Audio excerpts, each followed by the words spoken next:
से अनीस भाई ने मालिक का डायरेक्ट हिट नहीं करते हुए बीजेपी के अंदर में जाना इनका बीजेपी में ही है। अच्छा, यानी ये फ्यूचर में बीजेपी जाएंगे, आप ये खुले आप कह रहे हैं? इलेक्शन के बाद में आप देख लेना ये अनीस भाई बीजेपी, यानी इन्होंने अपनी गाड़ी को टर्न जो है थोड़ा सा लंबे फेरे से लिया है। बाकी और कोई तो बीजेपी तरीके से आज ये वोट बैंक कांग्रेस का खराब करने के लिए अनीस भाई उतरे हैं। अच्छा, मौजूदा चुनाव में जो कांग्रेस को नुकसान पहुंचाने के लिए मुस्लिम वोटों को आप ये कहना चाह रहे हैं बांटने के लिए? इसीलिए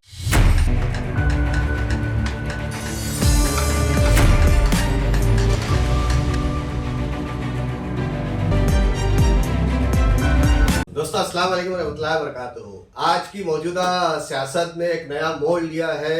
माजी मंत्री कांग्रेस के वरिष्ठ नेता कांग्रेस के अनीस अहमद ने आज कांग्रेस को अलविदा कह दिया है। अब कोई कह रहा है कि ये उनकी सियासी मौत हो गई है, कोई कह रहा है कि उनका सियासी सफर खत्म हो गया है, कोई कह रहा है कि नई शुरुआत है। हर एक का अपना अपना मत है। तो ऐसे ही एक मत कांग्रेस के एक और नेता जो मध्य नागपुर से उम्मीदवारी के लाइन में भी थे और कांग्रेस में नाना पटोले के करीबी भी है, जिन्हें वसीम पटोले कहा जाता है। तो आइए जानते हैं अनीस अहमद के इस राजनीतिक फैसले के ताल्लुक से उनका क्या कहना है। वसीम भाई अस्सलाम वालेकुम रहमतुल्लाहि व बरकातुहू।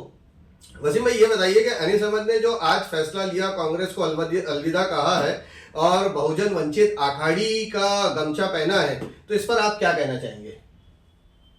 सबसे पहले तो मैं अनीस अहमद साहब को बोलूंगा कि आपको कांग्रेस ने जी 40 साल के अंदर में सब कुछ दिया जी, आपको 6 बार टिकट दिया, अर्श से फर्श तक पहुंचाया, सॉरी माफी चाहूंगा, फर्श से अर्श तक पहुंचाया और अब आप अर्श से फर्श पे आ गए। आज आपको एआईसीसी में रखा, आपको राज्य मंत्री बनाया, आपको जी। कैबिनेट मंत्री बनाया, जी। 6 बार टिकट दिया आपको। बिल्कुल। उसके बाद में भी जी। मैंने इसके पहले आपको एक वसीम भाई कहीं ऐसा तो नहीं कि आपने पिछले वीडियो में कहा कि अनीस भाई सियासत छोड़ दो और आपकी डांट से उसने छोड़ दी? देखो इसके पहले भी मैंने आपको ये वीडियो के अंदर में आपसे बोला भरा तो नहीं कर? बोला था मैंने वीडियो के अंदर में। जी आप मुझे ये पहले बताइए कि अनीस भाई ने, जी, मैंने बताया था कि उनको एक पैर कांग्रेस में और दूसरा पैर बीजेपी के अंदर में। बिल्कुल, आपके आपने कहा था ये। पुराने वीडियो के अंदर में आपके मैंने जी। कहा था, जी, ये बात बिल्कुल सही हुई, साबित हो गया आपकी ये बात। साबित हो गई जी कि ये टर्निंग पॉइंट है। जो ये चीज अनीस अहमद जी को बहुत पहले करना था, जी पर वो बहुत रुकते हुए स्लो मोशन के ऊपर में आए। जी। आज इनको मालूम है इनका ये वंचित में जाने का ये सिर्फ दिखावा है। अच्छा, यानी गेम प्लान है, आप ऐसा गेम प्लान है इनका जी। और ये सिर्फ दिखावा है। ये इलेक्शन के बाद में, क्योंकि जी। कांग्रेस ने इनको इतना सब कुछ दिया, मैंने आपको कहा, जी फिर भी ये कांग्रेस के नहीं हुए। जी, अब नहीं ये हुए मतलब कांग्रेस के प्रति वफादार नहीं वफादार रहे। नहीं रहे। ये अच्छा। कांग्रेस के प्रति वफादार नहीं, वफादार होते तो कांग्रेस में रहते। जी ये लोग, मैंने ये भी कहा था कि इनका एक पैर बीजेपी में, एक पैर कांग्रेस के अंदर में। मैं जी। आज भी आपको कहना चाहता हूँ, तो आप जो कह रहे हैं वसीम भाई कि आपको- वफादार नहीं हुए, तो क्या इन्होंने कांग्रेस से गद्दारी कर ली? गद्दारी तो कर ली भाई। आज वंचित के अंदर में जा रहे हैं, हाँ। गद्दारी तो है। तो क्यों? वो तो उनकी हाँ। चॉइस है ना, वो तो हाँ, पार्टी तो मैं बदल बता रहा सकते हूँ हैं। ना, हाँ, बदल सकते हैं, चॉइस है। जी वंचित ने क्या दिया इनको? कुछ कुछ दिया नहीं। ही नहीं, है ना। तो कांग्रेस ने सब कुछ दिया। जी। जिसने सब कुछ दिया तो उसके लिए वफादार रहना चाहिए। अच्छा अच्छा। और दूसरी बात, ये वंचित में जाना क्यों पसंद किए? अब ये तो उनकी अपनी चॉइस है, ये उनकी अपनी वंचित डील है, ऐसा उनकी रहता अपनी है, सेटिंग है। हाँ, मैं एक चीज बताता हूँ आपको, जी। ये टर्निंग पॉइंट है। आप जैसे एक 4 व्हीलर जैसे चलाते हो जी। और जहाँ टर्निंग आता है तो क्या होता है, आदमी मालूम कैसे गोल घुमा के काटता है। अच्छा, ये इसी तरीके से अनीस भाई ने मालिक का डायरेक्ट हिट नहीं करते हुए बीजेपी के अंदर में जाना इनका बीजेपी में ही है। अच्छा, यानी ये फ्यूचर में बीजेपी जाएंगे, आप ये खुले आप कह रहे हैं? इलेक्शन के बाद में आप देख लेना ये अनीस भाई बीजेपी यानी इन्होंने अपनी गाड़ी को टर्न जो है थोड़ा सा लंबे फेरे से लिया है। बाकी और कोई कुछ तो नहीं है। बीजेपी में डायरेक्ट भी तो जा सकते थे ना?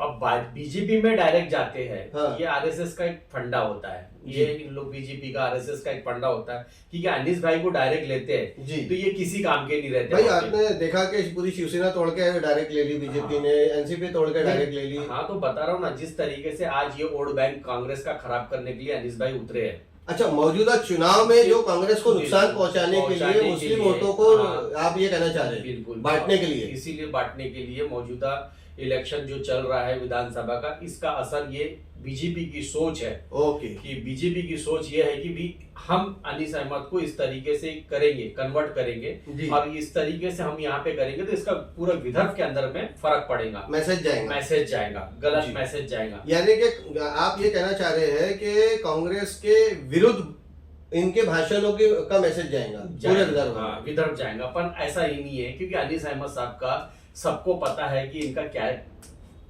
बैकग्राउंड है। आप क्या बोले, क्या क्या क्या ऐसा बोल रहा है तो मैं समझा करेक्टर हो गया, आप ऐसा बोल रहे हैं। बैकग्राउंड क्या है करके, अच्छा। है ना? तो ये ग्राउंड लोगों को समझता है जी कि जिस तरीके से राजकारण के अंदर अब में वैसे भाई आपने जैसा- हर रंग बदलते रहते आपने हैं। जैसा कहा कि अनीस भाई का जो कांग्रेस विरोधी भाषण है उसका असर जो है अब पूरे विदर्भ में होगा, तो फिर आपके इतने सारे कांग्रेस के नेता उसका काउंटर नहीं कर पाएंगे क्या? क्यों नहीं कर पाएंगे, सबको जी। बताएंगे। तो ये आपके कपड़े उतारेंगे तो आप इनको पहना के रखेंगे क्या? नहीं नहीं, इनके देखिए कपड़े उतारेंगे। एक एक कपड़े उतारेंगे क्या इनके?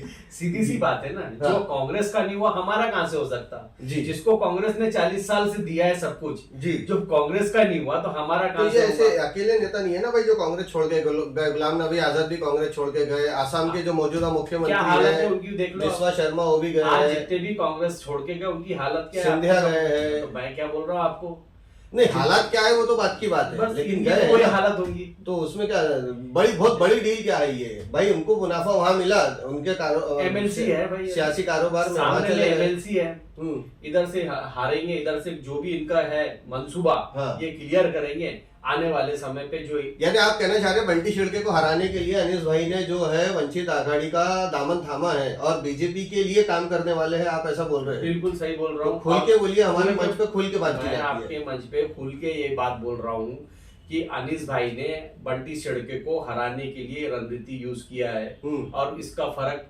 बीजेपी द्वारा उनको ऐसा लगता है कि भी विदर्भ के अंदर में पड़ेगा, ऐसा कुछ भी नहीं पड़ेगा। हाँ ये जरूर है कि अनीस भाई ने अपनी रणनीति बराबर करके रखा है कि आने वाली जो सीटें जो खाली हो रही है इनकी एमएलसी की, उसके ऊपर में इनकी नजर है। ये देख लेना, वंचित से इलेक्शन लड़ने के बाद में, ये इलेक्शन पूरा खत्म होने के बाद में ये धीरे से प्रवेश बीजेपी में कर लेंगे। यानी आप ये कहना चाह रहे हैं कि इतनी छोटी सी डील अनीस भाई ने किए होंगे एक एमएलसी को लेकर के, जो कि 6 बार है तो विधायक की टिकट कांग्रेस से पा चुके हैं, 3 बार जीत के आए हुए, एक बार 6 वोटों से हारे बाजीराव जी से, तो वो तो ऑलमोस्ट 20 साल सत्ता का हिस्सा डायरेक्ट रहे और इनडायरेक्ट 15 साल, ये तो 35 साल की सत्ता का सुख भोगा है ना इन्होंने तो। बिल्कुल सही। तो फिर एक एमएलसी के लिए उन्होंने अपने उम्र के इस पड़ाव पे इतना बड़ा दाव खेला है, ऐसा आप कैसे कह सकते हैं?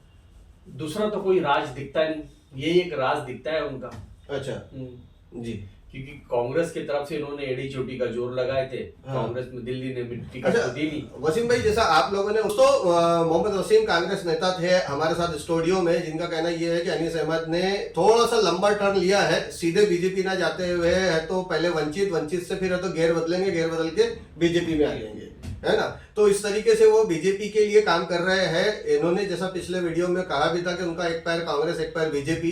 तो चलिए, ये आरोप प्रत्यारोप का दौर है, ये चुनाव का माहौल है और ये वक्त में ऐसा होता है।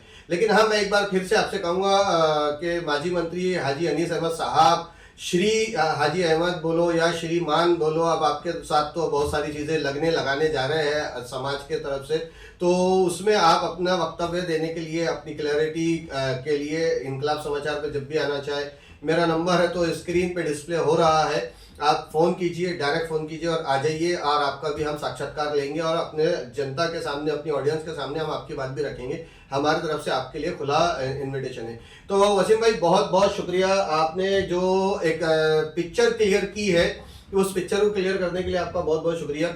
मिलेगा इंशाअल्लाह अज़ीज़, तब तक के लिए इजाजत दीजिए। एक नए वीडियो में नए शख्सियत के साथ में हाजिर होऊंगा, तब तक कि अपना बहुत बहुत ख्याल रखिए, पड़ोसी का बहुत बहुत ख्याल रखिए। जज़ाकल्लाह खैर, अल्लाह हाफिज़।